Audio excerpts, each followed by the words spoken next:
Hi, I'm Olivia-Vollmar, and this is my post-course philosophy paper of collaboration, consultation, and management within the natural learning environment for UEC 525, winter 2018.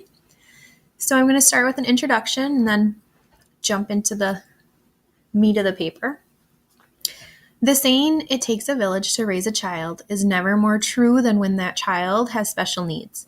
The successful education, emotional development, and well-being of a child with special needs requires an all-hands-on-deck approach.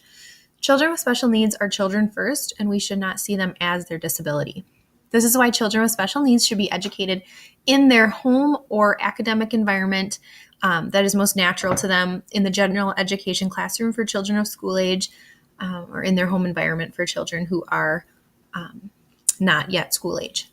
According to the book, Inclusion Strategies for Young Children by Lorraine O. Moore, quote, "Children need to be viewed from a whole child perspective in order to encourage and ensure a balance in their growth and development. It is the responsibility of adults to be aware of and address the physical, emotional, cognitive, and spiritual needs of each child," end quote. And that is from page 6 in that book. Educating a child with special needs in their natural environment is not an easy job.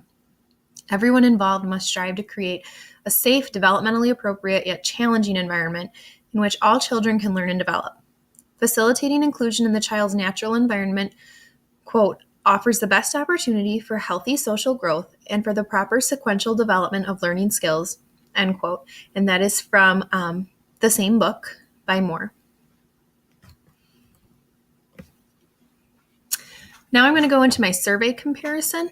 When I first took the Perceptions of Inclusion survey, I thought I knew enough when it came to creating an inclusive environment in my own first grade classroom. I thought I had a pretty good grasp of working with students with special needs in the classroom and embedding interventions in natural routines. Now, at the end of this course, I know I was missing a lot of information. To be honest, I was skeptical about taking this course. I'm trying to earn a graduate degree in reading, not special education, but I've learned so much valuable information in this class that I can now use in my first grade classroom and in the future to help create and advocate for inclusive environments for all children. And I am so glad that I took this course. I feel like I have filled some major holes in my undergraduate education, like universal design for learning. I'd never heard of it before. And now I have a good grasp of the concept of creating an inclusive environment using UDL. In my first survey attempt, I stated that I was not comfortable assessing the physical environment to determine if any adjustments were needed. In my second attempt, that answer changed, and I now feel capable of doing just that. Also, in my first survey attempt, I stated that I did not understand the difference between UDL, differentiated instruction, AAC, and modifications or adaptations, and that was mostly because I'd never heard of UDL before, and I wasn't very familiar with assistive technology. That answer also changed as I have read and learned much more on all of those subjects, and I can better understand them to use them in my own teaching. In the survey, questions 15 through 18 are about embedding interventions within the natural environment. I answered agree to all of those questions on both survey attempts. However, I don't think I really knew what I was thinking on the first attempt. I guess I thought I knew what I was doing when it came to embedding interventions, but I really didn't understand the ins and outs of it. Now I know the amount of planning that needs to go into those seemingly naturally occurring interventions. I think that's where I've been going wrong in my classroom. I've always just thought of teachable moments as naturally occurring interventions and never planned much besides targeted intervention work. I just relied on my knowledge of the child, the IEP, and education in general to initiate spontaneous interventions, especially when I taught 4K before first grade, because everything is a teachable moment. I didn't really know that there was a right way to do it.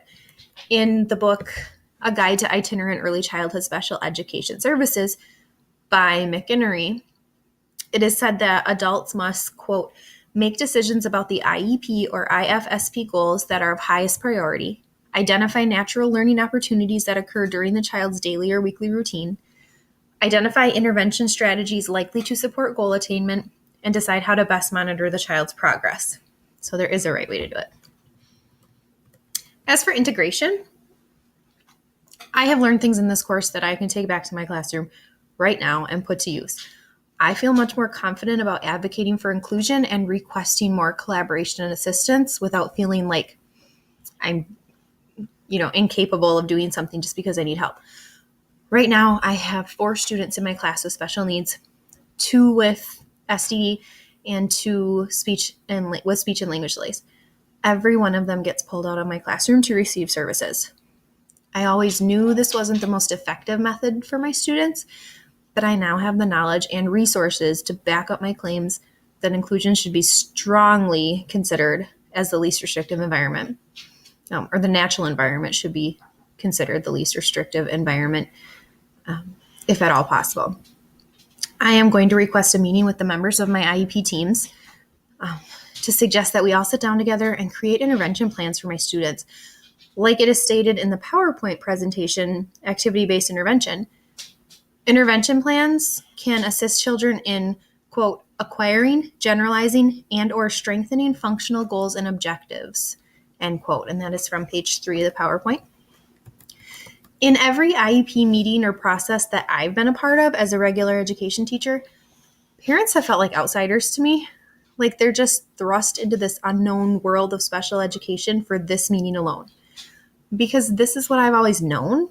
I didn't know how very wrong it is. Parents need to be involved, informed, and have the opportunity to speak up.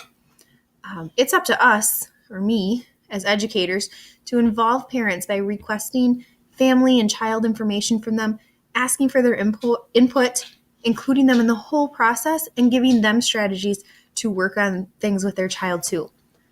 I think that's probably the case more in IFSP cases than IEP, but it should be a goal to involve parents more in the IEP process as well. In the book Nailing Jelly to the Wall by Nancy P. Alexander, it is said that 2 of the reasons for working with families are to, quote, recognize that the children's primary caregivers are their parents and respect the parents' wishes for their child, end quote, and to, quote, keep parents informed and knowledgeable about the program, end quote. And those are both from page 112. In conclusion, the needs of children with disabilities should not keep those children from being able to learn and play in their natural learning environment. Providing early childhood special education services to those children and families within that setting can help children with special needs grow, learn, develop, and live a happy and functional life. Building skills, routines, and background knowledge in a natural setting can assist students with their ability to generalize those skills into life outside of the natural environment later on. Thank you for listening to my presentation. I have included a Word document of the presentation in paper form with references, and I uploaded that to the Dropbox before the video. And thank you.